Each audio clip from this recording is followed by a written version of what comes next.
Morning. So, wow, I'm impressed. I want to read a little scripture this morning. Philippians 4:9. Rejoice in the Lord always. I will say it again, rejoice. Let your gentleness be evident to all. The Lord is near. Do not be anxious for anything, but in every situation, by prayer and petition, with thanksgiving, present your requests to God, and the peace of God, which transcends all understanding, will guard your hearts and your minds in Christ Jesus. Finally, brothers and sisters, whatever is true, whatever is noble, whatever is right, whatever is pure, whatever is lovely, whatever is admirable, if anything is excellent or praiseworthy, think about such things. Whatever you have learned or received or heard from me or seen in me, put it into practice, and the God of peace will be with you. Dear Heavenly Father, I just pray that as I give my testimony up here, and we learn a little bit about your word and about your grace and your mercy that you put upon each and every one of us. I just pray that I decrease and you increase, that it's you speaking, not me. I pray that anything that's said in here this morning falls on open ears and open minds, and they're not closed to what it is you're trying to give them, so they're able to receive it. In your precious name, amen. I went to, let's start here, okay? I'm Richard Schmucker. I'm 56 years old. I was put in foster care by the time I was 9 years old, been beat, molested. Done my first 2-year sentence by the time I was 13. Tried as an adult by the time I was 17. Done my first bid. After that, I got out, been married twice. I have children. Biggest thing I learned out of all that was how to be a terrible father, terrible husband, terrible boyfriend, and a terrible man.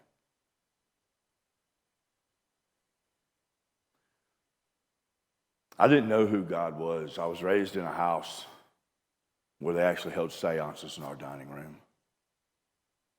Nobody worshiped God where I come from. I was brought up in the city down in Jacksonville, Florida. The neighborhood, you know what the real hood is? It's called Durkeeville. Try to look it up. You can't even get them to go in there with Google. It just shows you a white blob. It didn't take long. And I find myself running around with the wrong people, doing the wrong things, robbing, stealing, doping, hoarding, doing everything I could to take me out of this world, really. Got mixed up with some stuff. I was wanted. Went in the ground. It was amazing. I was coming out of Norfolk, Virginia one day. Got to Columbus where my family lived. Went by to see my kids and stuff. Walked in. And my son takes me into his mom's bedroom and shows me this drawing on a wall.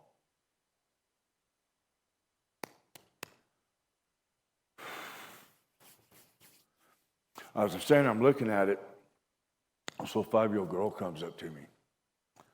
She says, "Daddy, this is where you are, and this is where we are, and this is your way home. Please come home, Daddy. We need you here." So I've done something I had never done before or since. I done turned myself in. Well, guess what? They sent me to prison again. Imagine that. So I go to prison, and I get out. And my children's grandmother from their mom's side, she's a very Christian woman. She's passed now, but she made sure that my kids went to church, even though I didn't. Well, when I got out and I went back home, I was there But she would come in every Sunday wanting me to go to church, and I made sure she got on that bus, but I wasn't going to go.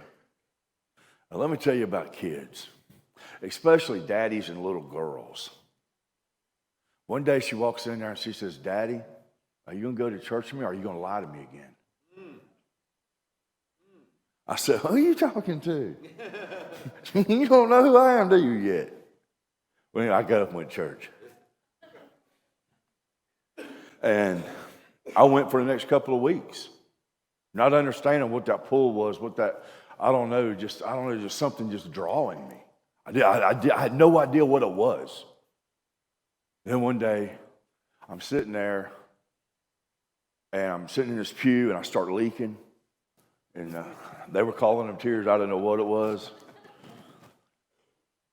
But I gave my Christ to the Lord. That was in 2003. The issue with that was, I think Nathan said something like being on a cloud. It was all good until Monday morning. And it was time to go to work. After work, it was time to go to the clubhouse. Then you might make it home a week later. That's only because you're drunk, tired, and want somewhere to sleep. I didn't surrender. I know I was saved. I could feel that. I felt the conviction. Well, I'm going to tell you, I honestly believe that, God has this way of, once you've accepted him and he's made you his, think you're going to do what you want to again. It's not going to happen. It's not. He's going to trip you, kick you, punish you. He's going to get your attention. He's got a purpose for your life. Problem is, a lot of us, we don't understand that. We're not going to stop. All we know is what we know. It's because we don't pick this book of instructions up. We don't know what the truth is. We don't follow what he's asking us to do. And the one thing I know for a fact, there's not a single human being in here right now that doesn't know what a moral compass is, doesn't understand what that means. A scientist can't explain it either. You know why? Because we didn't come from no star. We came from God. You know what I'm saying? He called us, not the dust. It was his breath that pumped our lungs up. Well, a few more years go by. Several more kids go by.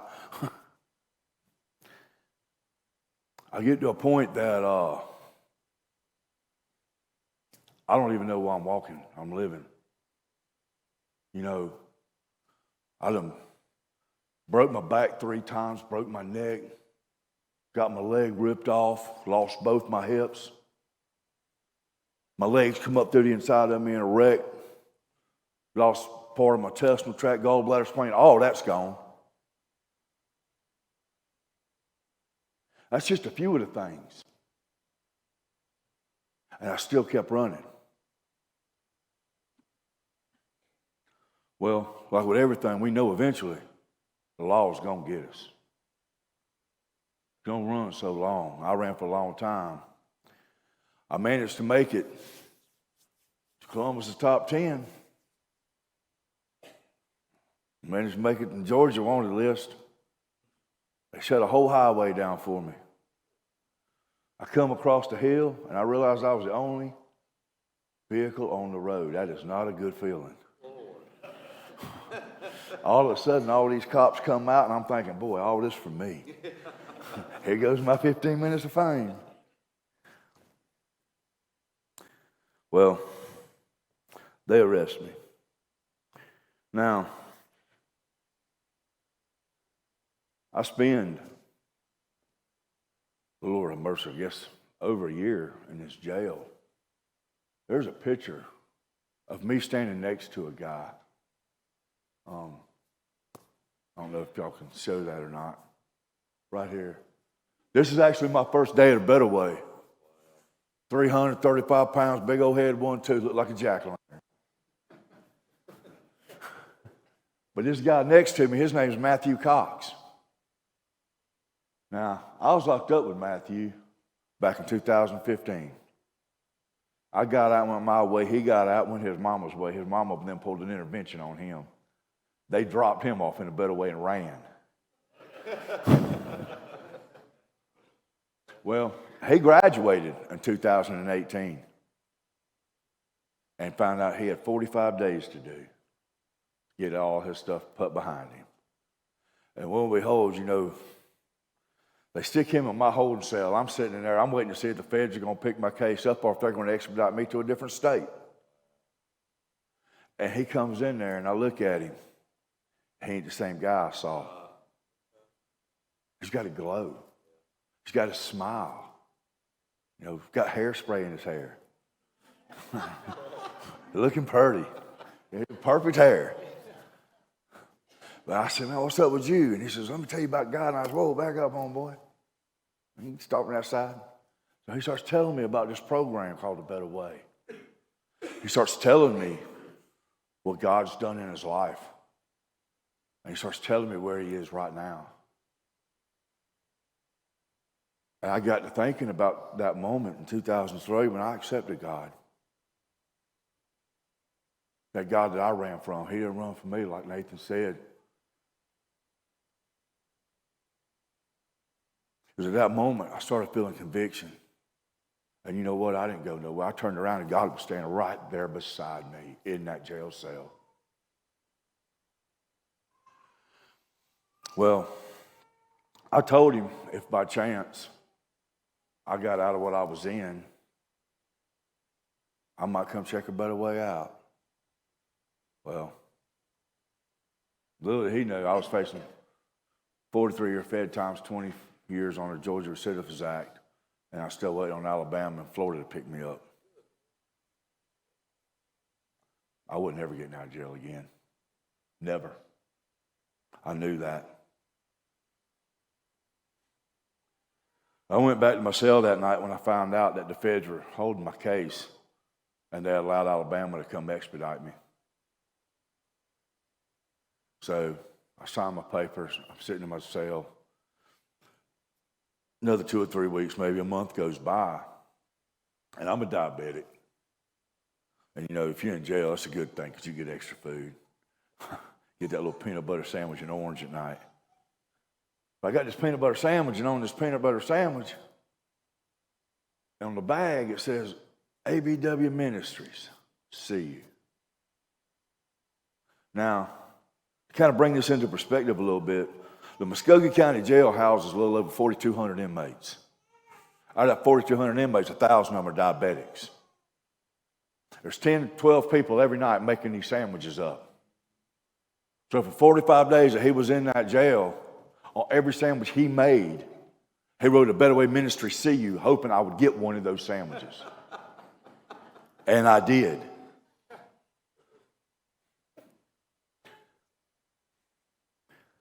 Well, they come in that night, that same night, and they rolled me up to expedite me. They take all the paper I got on my pumps. You don't get to pack yourself up when you leave. They pack you up. And they put everything in this bag, and I get shipped to this place down in Dothan, Alabama, Houston County, where I sit in the SHU for the next 9 months.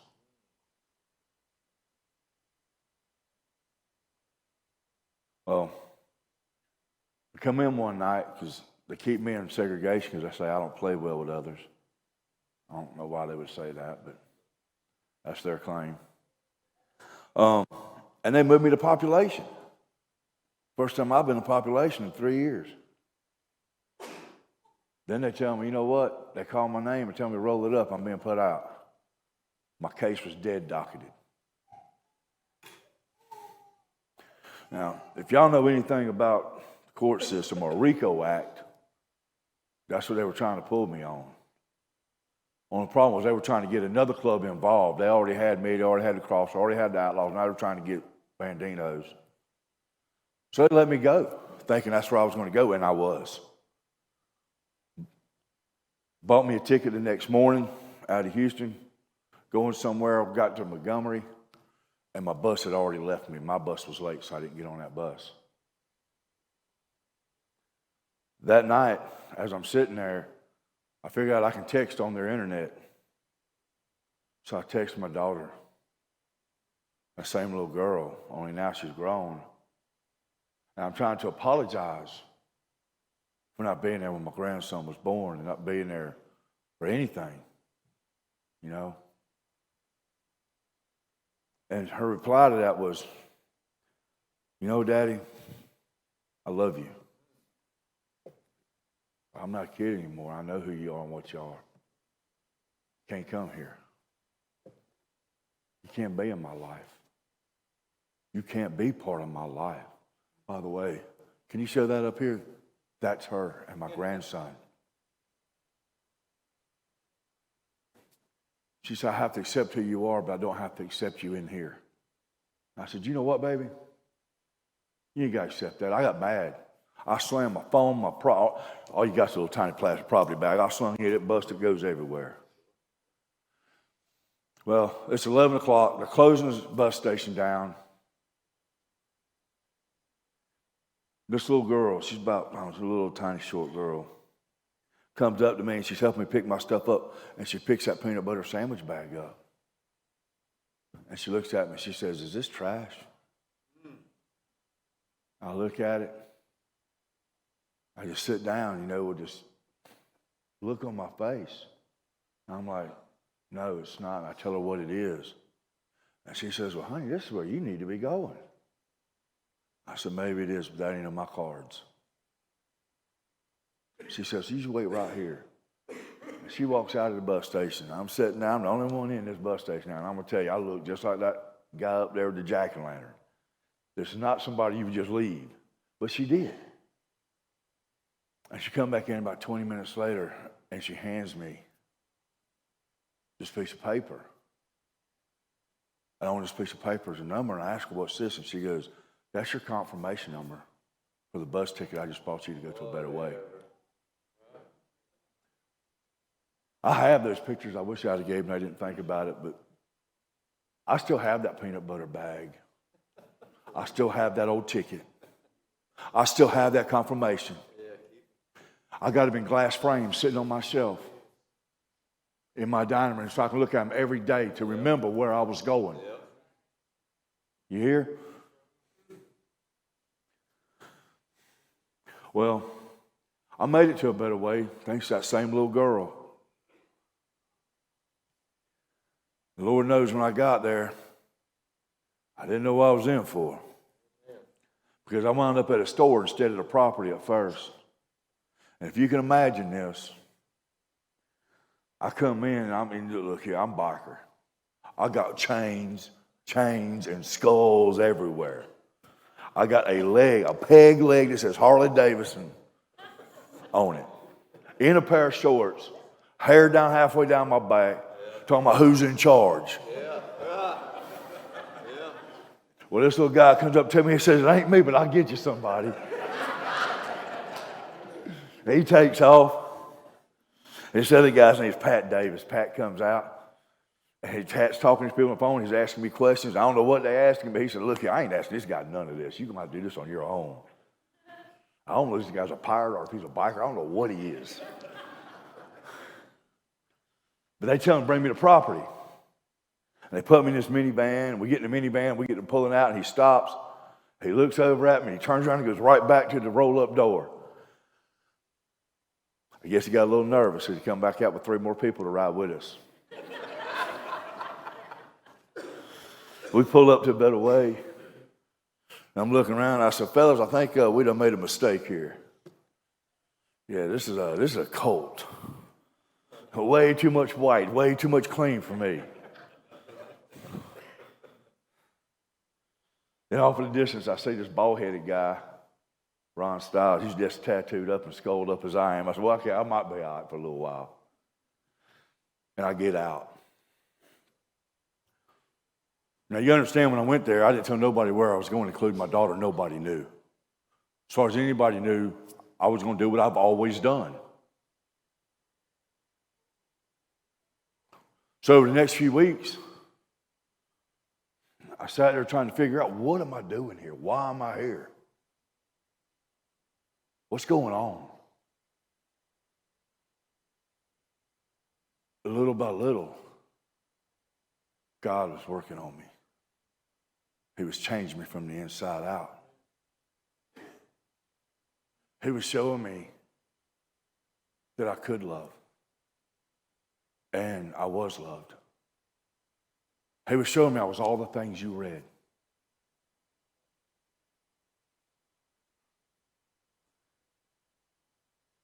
You know, as men, especially, a lot of women too, the word vulnerability is a bad word for us. It's bad. We don't want to hear that. That word makes us sound weak. Oh, we ain't weak. You know what I mean? That's a lie from the pit of hell. Because you want to show somebody how strong you are, open yourself up. Be a man.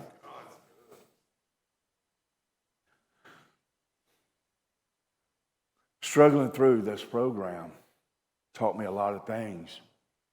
And it was preparing me for what was about to be the roughest year of my entire life. All the women, all the drugs, all the jail, all that was nothing compared to what I was about to face. Nothing. A drop in the bucket. That's it. So each one of these guys you saw up there on that screen this morning, I taught all of them. Every one of them. But what I didn't know is as I was teaching these guys what I was reading out of this book, God was sitting in here and God was turning it. It was concrete. It wasn't going nowhere. God was preparing me to be the man I am right now today. You know, I walked out of Grace House one day and I was walking back to where I was a shepherd in another house at the time. I was still in the program. I was in my 15th month, maybe 16th. And by the time I got to my house, I couldn't pick my arms up. I couldn't lift them. I go in, I have to get somebody to take me to the hospital. I sit in that hospital, and 3 days, I'm sitting there, and there's this guy, Alfred Jones, and Joe Jackson, and my daughter had come up. And this doctor comes walking in, and he's like, I need to speak to you in private. I said, you say whatever you got to say here. This is me, you know. I said, well, we couldn't see what was wrong with your back because of the mass in your lungs. And my daughter looks at him and she says, are you saying he's got cancer? And you know how doctors are. No, I'm not saying that. We ain't done a biopsy, this, that, and the other. And she tells him to shut up. And she's got a lot of me in her. Alfred goes to say something. She tells Alfred, quit talking outside of your neck, homeboy. You don't know me. You can just shut your mouth too. And she looks at me and she says, Daddy, I'm sorry. I can't do this again. I can't do this. And she left. And my heart fell out of me. It just fell out the bottom of my foot. I was like,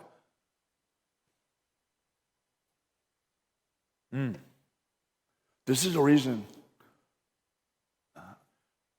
I was doing this. It still hadn't sunk in that as much as I loved her, as much as I was doing it for her, I wasn't just doing it for her, I was doing it for God and His kingdom. You know? But that part never registered in my head at this point. And as they do some more x-rays, they come back in and come to find out during one of the operations I had after I broke my back, I snapped all the lumbar, and my lumbar snapped all the pars off. A stitch had worked its way through the vertebrae into my spinal cavity, into my spinal cord. And the fluid had leaked out and come up through my back muscles, creating an infection. And the calcium deposits were tearing my muscles apart in my shoulders. And that's why I couldn't pick my arms up. So I go through 2 back operations. The whole time wondering, what am I going to do now? The whole reason I came here was for my daughter. Now I can't do this. I'm never going to be able to go back to work now. I get out of the hospital, and they set me up to go see this doctor, Dr. Gaitan, the Piedmont Cancer Institute in Fayetteville, Georgia. I walk in, and he's sitting there, and he's talking to me, and he tells me that, I got bad news for you, Mr. Schmucker. It's not just one of your lungs, it's both of your lungs. You have tumors in both. And as he's telling me this, my phone rings. I look down at my phone, and I tell him, I got to take this. It's one of my ex-wives. She doesn't normally call me. And I answer the phone, and she says, Richard, your son just died. I said, what? And she tells me Trey just died. I said, how do you know this? Because Trey's not her son, it's a different wife. But she said, well, I saw it on Facebook. Well, I snapped. I said, do you know how many times they told me I was dead on Facebook? You have any idea what media can do out here, social media, when they get to running off it, talking outside the head? You don't have any facts. You calling me, telling me this by this time. My first wife is beeping in. And I take the phone, and my first wife says, Richard, our baby's dead.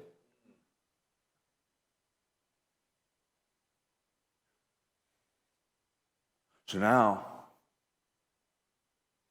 I'm sitting here, and for the first time in my life, I'm in touch with emotions. I'm in touch with feelings. I'm in touch with things I've never dealt with before.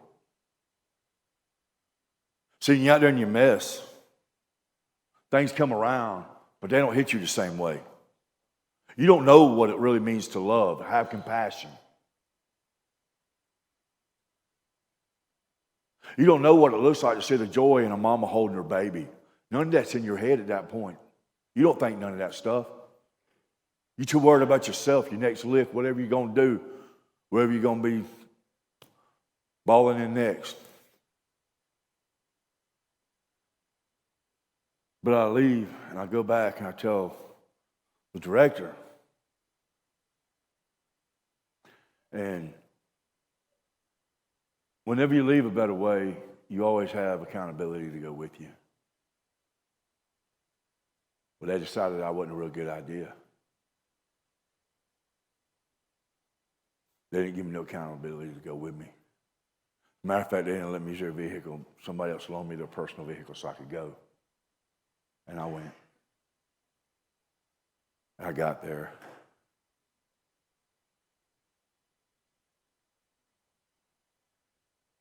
They cleared the funeral home out, so nobody was there when I got there.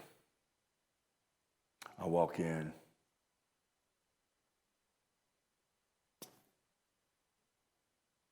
The first time I prayed with my son, he was dead in a casket.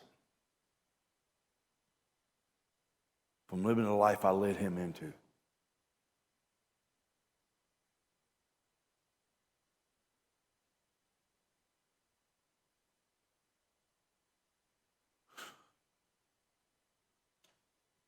And as far as I know right now, he's dead.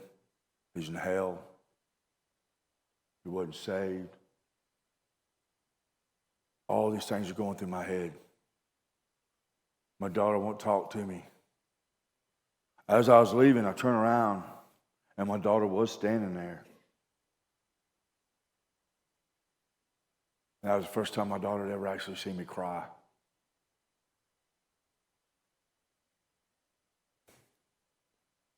I left. I walked out. And I could have went and done anything I wanted to at that moment. It didn't take me 15 minutes. I know where he got the dope from, how he got the dope, who gave him the fixings for it. I knew all of it. Every bit of it. And I could feel the old me, that hair on the back of your neck standing up, that rage inside you. I got this. I don't need no cop. I don't need none of that. I'll handle this. And I was sitting in the truck out in my ex-wife's driveway. I was just praying. And you know what? I don't know how I didn't get a ticket, but I'm going to tell you, I drove back to A Better Way just as fast as I could get that motor to spin.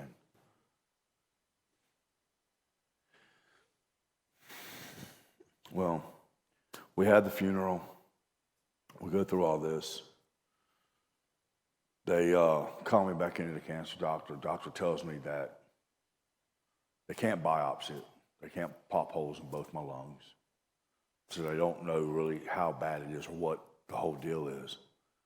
But they're going to take it and they're going to put it in front of the cancer board and see what the cancer board has to say about it. Well, this doctor in Atlanta, Georgia, pops up and says, you know what? I got an experimental thing I can try. I think I can biopsy both his lungs at one time without puncturing them. Oh, well, how are you going to do that? They did it. Robotically. Wasn't good. I got the diagnosis on my phone. Came back, small squamous cell cancer in both lungs. I'm going back in to meet with this new doctor. My daughter calls me and says, Dad, I'm sorry, but I want to go to the doctor when you go. We go back to the doctor. We're sitting there, Dr. Feinstein walks in and he tells me, he goes, it's not good, Richard. You have stage 4 lung cancer. You're terminal. My daughter asked, what does that mean? He said 6 months, 2 years if he goes through all the chemo and radiation.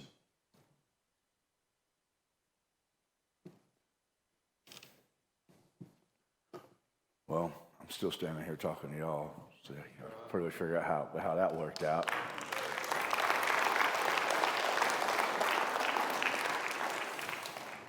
First day I'm supposed to go into radiation. They go in, they make this form of you where they shoot the radiation in and everything. They do all this.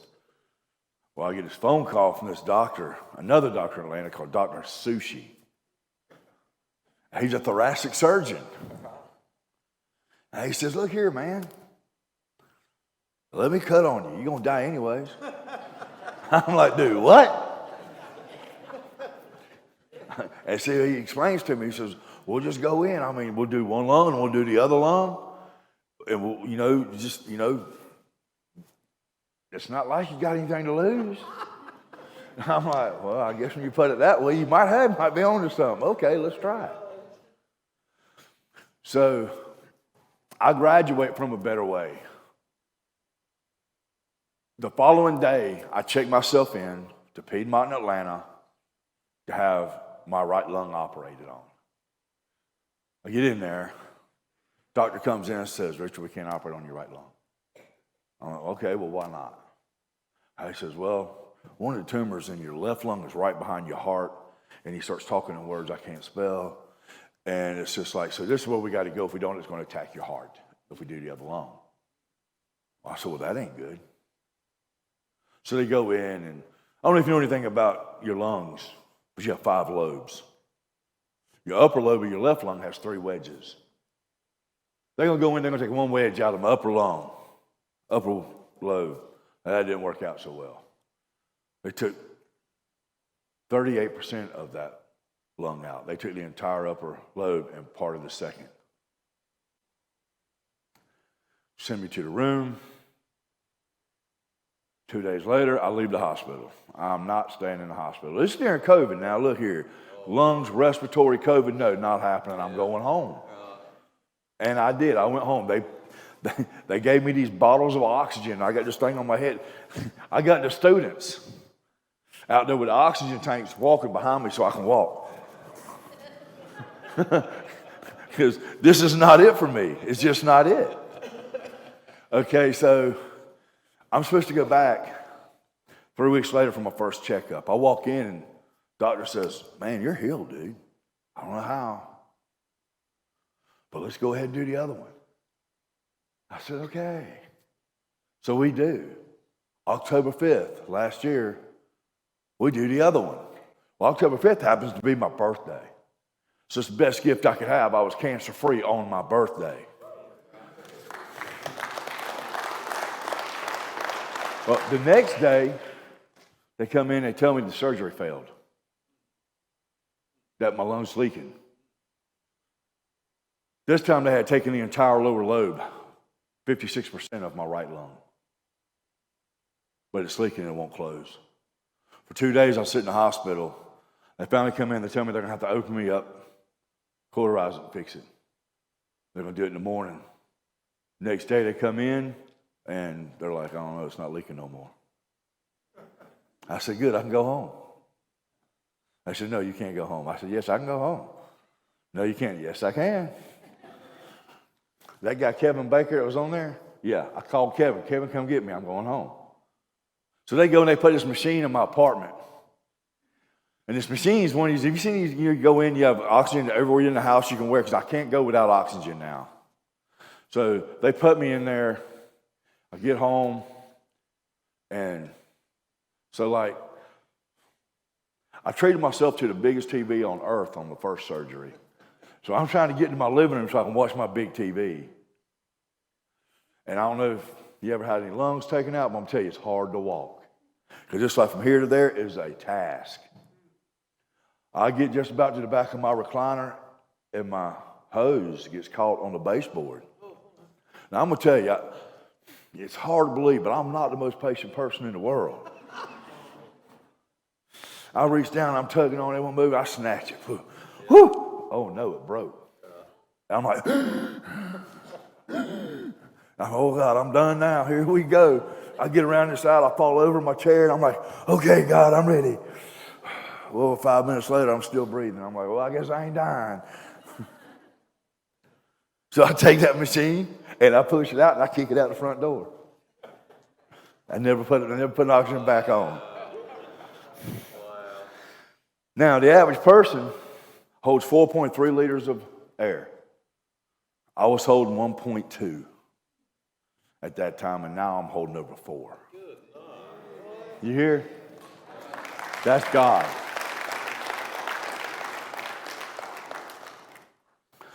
You know, I said all this because, you know, it's through our obedience we receive God's blessings. You hear?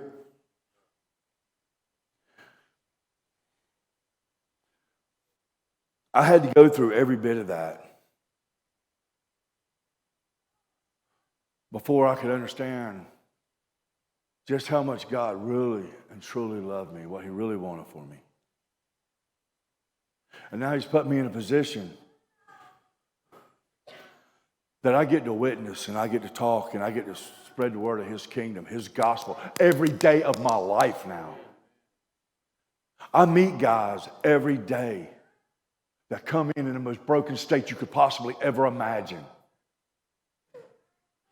And I get to share a little bit of this story with them all the time.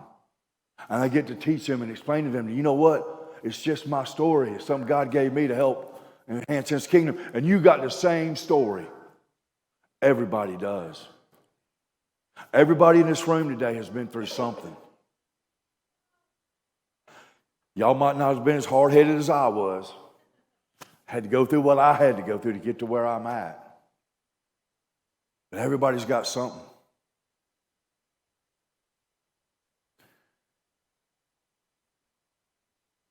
I think everybody here could probably learn to be a little bit more vulnerable than they are.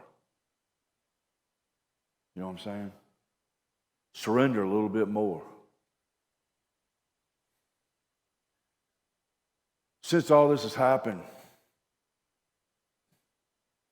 I have another daughter that's been saved.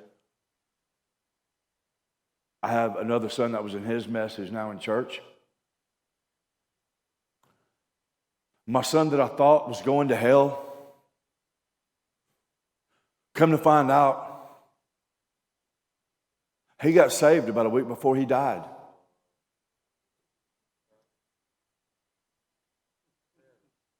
I sat there that night trying to figure out why I had peace, even though I had such a hard heart, a heavy heart, and a sorrow in me.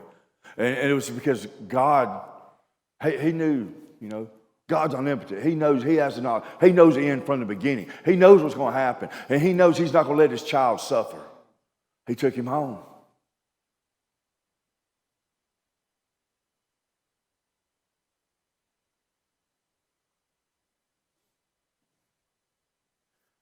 My daughter, she has had another child, and I'm dealing with issues with her now. She's scared to death of what's going to happen. Me not dying created another situation, because now she's like, oh, Daddy, you're going to go do it again. I'm like, no, baby, you don't know that. She goes, yeah, I do, Daddy. So right now, we're not even talking.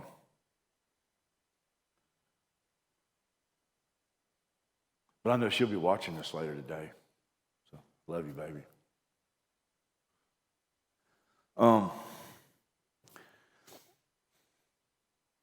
You know, I don't really know where to go from right here. You know, that's a little bit of my story.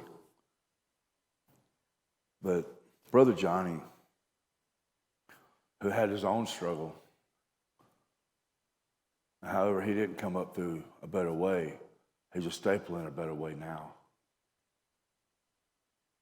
He's also one of the most instrumental men in my life now. He's the one when I don't understand and I need help, he's the one I go pray with.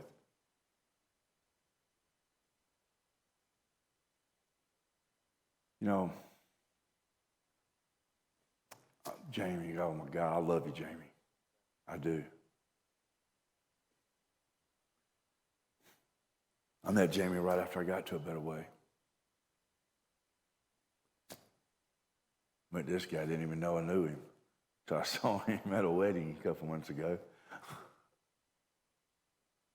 But it's amazing because, you know, I can stand here now and I can look at you and I can tell you I love you. And I mean that.